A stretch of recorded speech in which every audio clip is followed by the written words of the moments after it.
As soon as we finish the surgery in the recovery room, we like to obtain an AP X-ray and a lateral X-ray of the reconstructed knee in full extension to assess our placement of the tunnels, as well as assess the placement of our fixation devices. In the AP view, we want to look for 3 hallmarks for proper placement of the tibial tunnel. This is the tip of the lateral eminence. This is the tip of the medial eminence.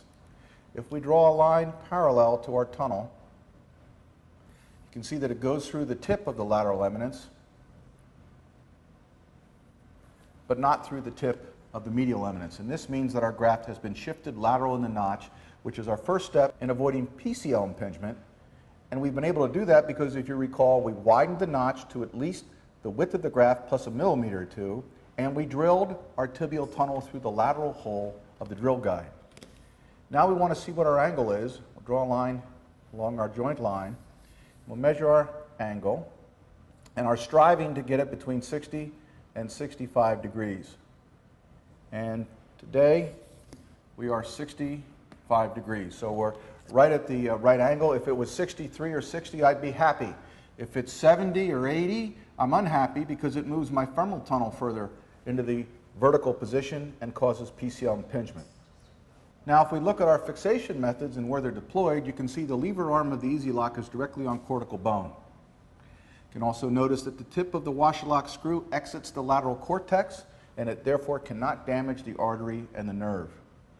Because we're on cortical bone on the femur and we have our spikes and screw and cortical bone on the tibia, we have strong, stiff fixation that doesn't slip.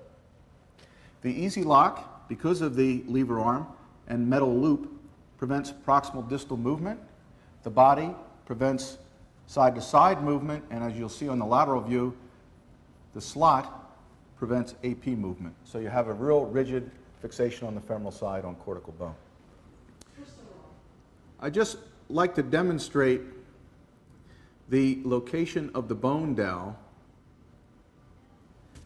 that we placed alongside the graft. Now, the bone dowel, if you recall, was 8 millimeters in diameter and 25 millimeters in length. We dilated the space anterior to the washer lock, and it's tapered, and then we impacted the bone dowel, which acts like a screw, a bone screw, if you will, and provides circumferential biologic healing, mechanical fixation at the joint line, and increases the stiffness 59 newtons per millimeter, and it also shrinks the tunnel, so that if a revision is ever needed, you have a smaller hole to deal with, and a revision doesn't have to be done in 2 stages, it can be done in 1. Because the dilator is tapered and the bone dowel gets impacted in that space, we've not seen bone inside the notch using this technique, and so you can be comfortable that you're not going to put any bone graft up inside the notch to affect the knee joint. Now we're going to take a look at the lateral X-ray, and what we strive to do is take the X-ray with the knee in passive hyperextension. It's not a perfect film because there's a little bit of overlap of the femoral condyles. You can draw a line along the intercondylar roof, and if we draw a line along the anterior edge of the tibial tunnel and the posterior edge of the tibial tunnel, you can see that we're just posterior to the roof. I can outline for you the bone dowel that went in to decrease the tunnel widening and improve the stiffness.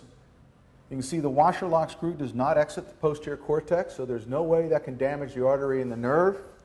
And if we were to just trace the alignment of the femoral tunnel, you can see that it's as far posterior as we can get it without blowing the back wall out. I think when we look in this radiograph, you can see that we've customized the position of our tibial tunnel in the sagittal plane to avoid roof impingement without doing a roof plasty. The tunnel is posterior to the roof, and so we shouldn't be afraid of letting this patient extend the knee, and we will not have any abrasion of the graft when there's knee extension exercises being done.